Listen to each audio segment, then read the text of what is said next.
Jason, thanks for coming in.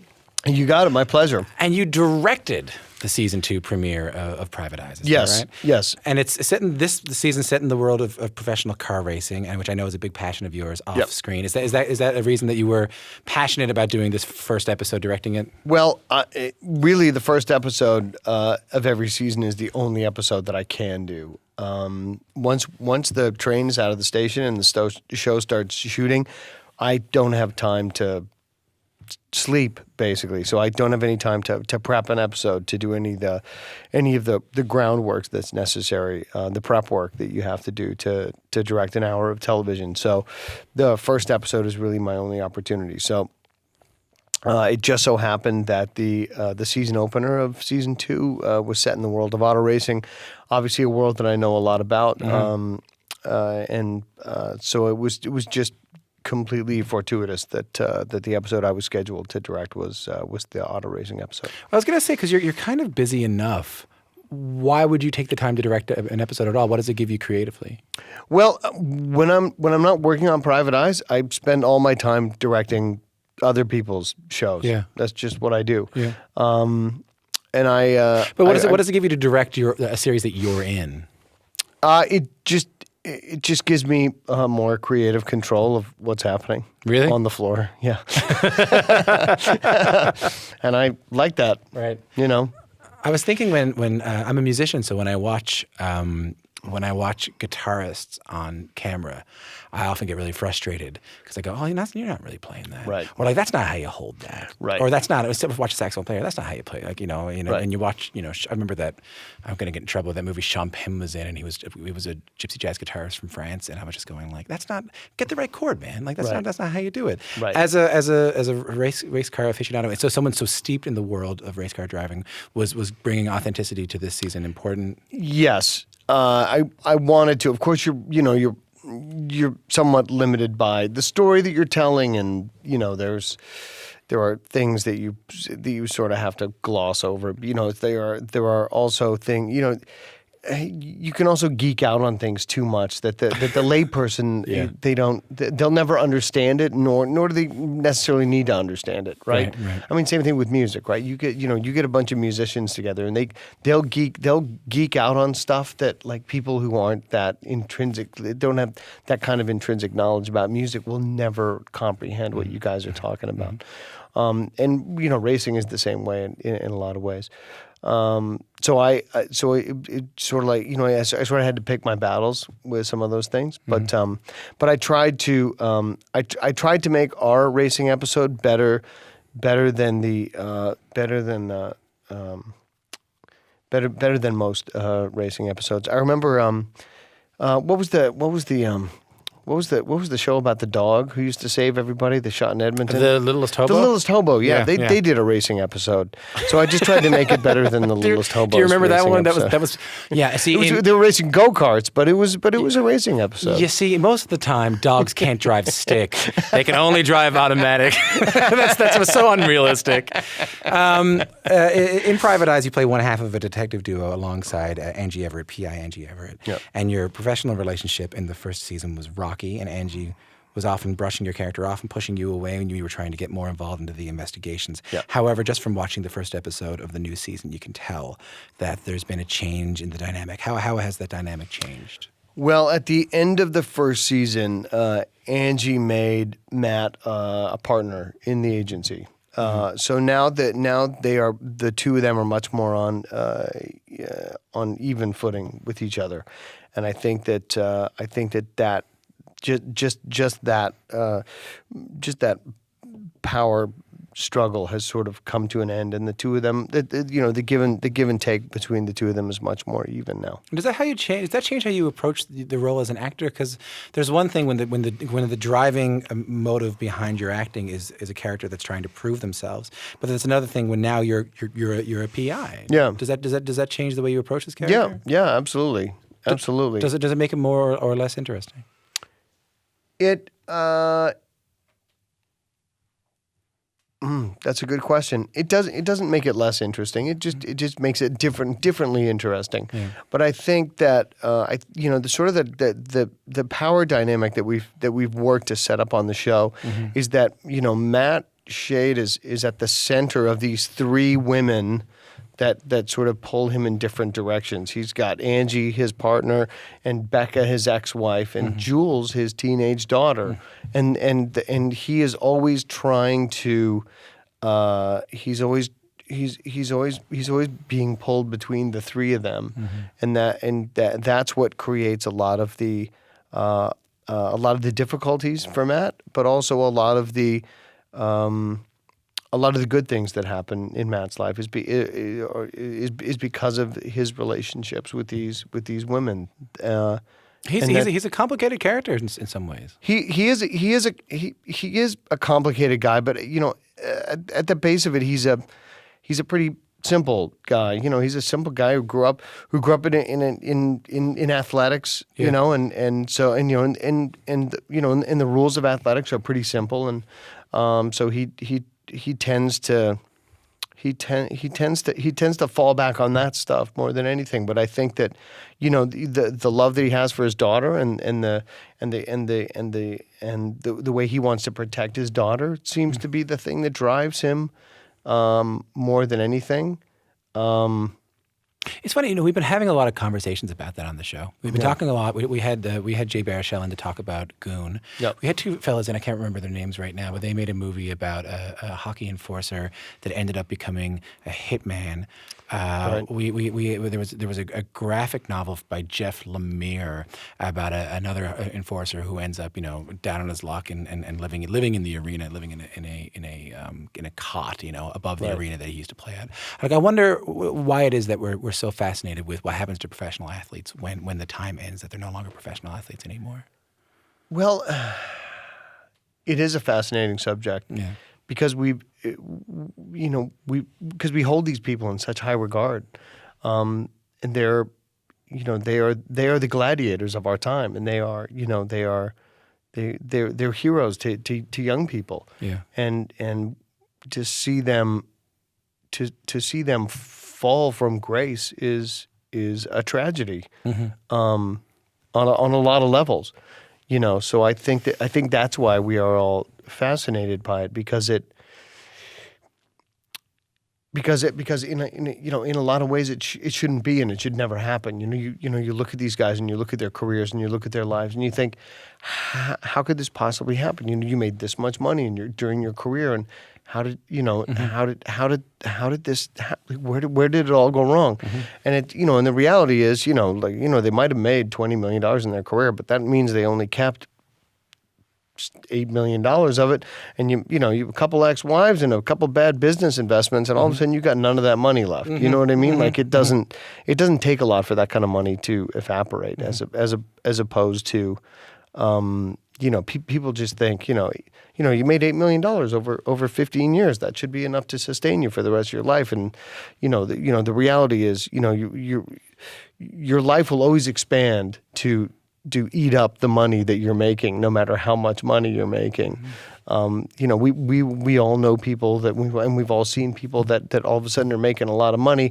All of a sudden they've got a whole lot of people hanging around. And a lot of uncles. Yeah, they've also got exactly. And they've and all of a sudden they're living in a much bigger house, and all of a sudden they're chartering jets, and all of a sudden there's limos coming and going, and what I mean. And all that stuff costs money, and all of a sudden it's gone. And it's remarkable how fast it happens. And if you get success early, and you don't understand that the money at some point in time will stop coming in like that, you spend it like it's always going to come in like that. And I think that's what happens to a lot of these people. Be they athletes, be they musicians, be they actors, be they whoever. People who make money like that make a lot of money in a short period of time. It's very easy for that money to evaporate. Like you mentioned, this is a universal tale, but the players we're talking about here in Privatised were the former. I mean, you're the detective, the PI you play was a hockey player, and then there's something so. I mean, I'm so used to seeing you in kind of American contexts. I'm used to seeing you in American television shows, and seeing you in Los Angeles or seeing you in New York. Right. And there was just something kind of beautiful about seeing a green and orange cab going down the road. And I'm I'm not from Toronto. I only moved here about 4 or 5 years ago. Right. But even I'm still going like, oh, I lived there. I know about that. I can only imagine. Well, let me ask you this. What is it like as a Canadian actor to be doing a show that's not just made in Canada, because that has to be nice enough, but it's also about Canada in so many ways. and that is set in Toronto and unabashedly set in Toronto. We really go out of our way to showcase Toronto and showcase all of the things that Toronto has to offer. We don't just we don't just have a shot of the CN Tower in our opening credits. We really go out of our way to to go to Toronto Women's Fashion Week and to go to the Ripley's Aquarium and to go to do all the stuff, to go down to the Distillery District, to go over to the beaches, and we really focus on the neighborhoods and we focus on the good things in those neighborhoods, and we're in Kensington Market and we do we do all the stuff, right, that I think really we do all the stuff to really showcase the all of the wonderful multicultural really interesting things that this city has to offer. Again, as I mentioned, I'm so used to seeing you in American shows, and we have a lineup of people going by the studio saying, Jason Priestley here. Have you seen Jason Priestley? And I'm like, well, the host is here too. And they're like, oh, who cares? And I go, okay, never mind. But when I'm curious, because I had a conversation with Andrew McCarthy from Pretty in Pink just a couple of weeks ago, and we had a kind of a wide ranging conversation about what it's like to have incredible success very, very young. And of course, people will recognize you from your time on Beverly Hills 90210. How have you reconciled that time in your life? How do you feel about that time in your life now? Well, I feel, people think that I was much younger than I was at that time. You were 53. I was, but I look good, didn't I? You looked great. I look good. You're good, yeah. And I look good now. You got a Benjamin Button thing going on. Exactly. I'm 78 now. I look pretty good, don't I? I was playing a 15-year-old on television, but I was 21 years old when that show hit. So I didn't suffer that sort of, I'm a teenager, but I'm super successful. But I didn't suffer that, Macaulay Culkin syndrome, because I was an adult, and I was a guy who'd been living on my own for years and kicking around Hollywood and struggling to make my rent payment like everybody else, like every other swinging dick actor in Hollywood, and there was a bunch of us, and we were all friends, and I did that pilot and got on that show, and that was it. But I was already a fully fledged tax-paying adult at that point in time. But now that you have some time away from it, obviously when people meet you, for the most part, they would remember you from that show. Sure. Do you have a good relationship with that time in your life now? Yes, of course I do. Yeah. Of course I do. Yeah. If you don't reconcile with an experience like that, it will eat you up, and it will put you in the hospital, and it will put you in the ground. Like you. That I'm with you. Yeah. Yeah. Success like that, and success on a show like that, and playing an iconic character on an iconic show like that. If you can't figure all that out and figure out a way to get past that, then that experience will become an albatross around your neck, and it will take you down. Well, how did you do it? How did you get past it? I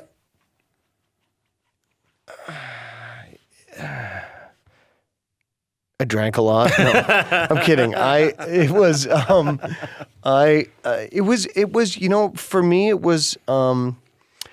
was continually finding new challenges to challenge myself. I couldn't allow myself the ease and the comfort of just continuing to play that character over and over again. I had to go and try things and do things that made me incredibly uncomfortable, but I had to push the boundaries of myself as an artist to reprove to myself what it was that I wanted to do, because like those 10 years on that show, by the time we got to the end of that show, it was like it was like that show had become a sausage factory, like just churning it out. Well, yeah, they were just putting crap in the top, and we were just like churning out. I don't even know what it was. It was sausages. Like it tastes good, but you don't want to know what's in it. Yeah, right. And it became such a. It felt like a factory, and so it sort of took away a lot of the inspiration that you feel as a young artist. Where you feel every day you wake up and you feel so inspired, and you just want to go and create art, and you want to and you want to make something new. You make something, right? Yeah. And by the end of that show, I felt like we were just making widgets, and so I had to go out and get re-inspired. By the craft and by what it was that I went to theater school to learn how to do, and so I did. So I went to London and I did theater, and I went and made all these really sort of strange avant-garde films and played all these whacked out characters, and I was just trying to get re-inspired, and it worked for me, and I got re-inspired, and I was able to then take that inspiration and use that to create new characters and hope and thankfully those get seen by the right people and get the right opportunities to get those characters on shows and in movies and move forward with my career. But it would have been very easy to just get super jaded and get depressed and be unhappy for the rest of my life. And I just chose not to do that. It happens to people. Oh, it certainly does. Yeah, absolutely. You must see it all the time. Yep. You seem quite grateful. I mean, I think a lot of people would have the success when they're younger, and then go on and just kind of accept that things are going to happen to them, and they kind of expect that there's a certain career they're guaranteed. But by doing that work, you seem to have a great gratitude for the work you're able to do in Privatised. Oh, absolutely. I was grateful for the work I got to do on True Calling, and for the work I did on Call Me Fitz, and now for the work on this show. I don't. There was a short period of time where I was sort of like, I guess I guess I'm going to do this now. I guess I'm going to do this, this stupid little move. But then I did refine my inspiration and got with it again, and I feel very lucky to get up every day and go to work, and I love this show, and we have a ton of fun on this show because it's a throwback show to those shows that I grew up watching in the 80s. It's a moonlighting throwback. It's a heart-to-heart throwback. Yeah. That's what it is, and that's all it wants to be. It's a fun show that it's even a co-viewing opportunity for people that have 10, 12-year-old kids. It's not violent, it's not gory, and it's a simple show that's fun to watch, and it's the perfect mashup. There's a little romance, a little action, a little comedy, a little detective work, a little procedural that gets wrapped up every week. Yeah. It's it's entertainment. Because it feels like we're almost in peak gritty reboot right now. Like we're gritty rebooting every single show that's ever been made. Like I'm just waiting for the gritty 90210 reboot. Like you'll show up as a zombie. Yeah. Dylan McKay turned into his alcoholism for a heroin addiction. All these things. Yeah. But I never thought about that. In many ways, Privatised is almost not a reaction to that, but it's a kind of an old school show like that. That was really the inspiration for the shows. We wanted to do something that was kind of a throwback to those shows that we grew up watching, and there was kind of a lack of those shows on TV because everything is pretty and super serialized too. Like this show, you can kind of drop in and drop out, and you don't feel like you really missed You didn't miss a huge story arc that now you're like, wait a minute, how did those two get together, and when did that guy die? You know, like it's it's kind of old school that way too. That you sort of set up the world, and then the world kind of exists on its own. I was thinking about this, and I hope you don't mind me saying it, but I just want to close off this way. I was thinking about, because I was watching the gritty reboot of the Archie comics, Riverdale. Yeah. Have you seen that yet? And Luke Perry. Yeah, Luke's in it, yeah. Luke's in that. Luke Perry. I call him Luke. He's maybe, we hang out, we drink Caesars. And I was thinking about how he has made this transition from being this, this American television sex symbol to being, still a good-looking dad. Let's not lie here. Yeah. But to being a dad, television. And I was thinking about you, that you were also this American TV sex symbol. Again, you're looking great. Radio show, but thank you. I'll let everybody know. Appreciate. Holds up. But you have also your character in Privatised is this devoted father. Yep. Do you ever get a moment to reflect that you have gone from one to the other? Yes. Really? Yes, and yes, and it's. That's the circle of life, right? Mm-hmm. It's what you have to do. You can't stay young and pretty forever. Mm-hmm. I've never been able to do it. I'm hoping for old and pretty. But you do. You seem to have come to peace with that. Oh yeah, definitely. Yeah. I'm a father now myself, and so playing fathers on television, it just seems very natural to me. It's not. I was playing fathers on television long before I was a father, and that seemed weird to me. Oh yeah? Oh yeah. Like there was a thing I did years ago.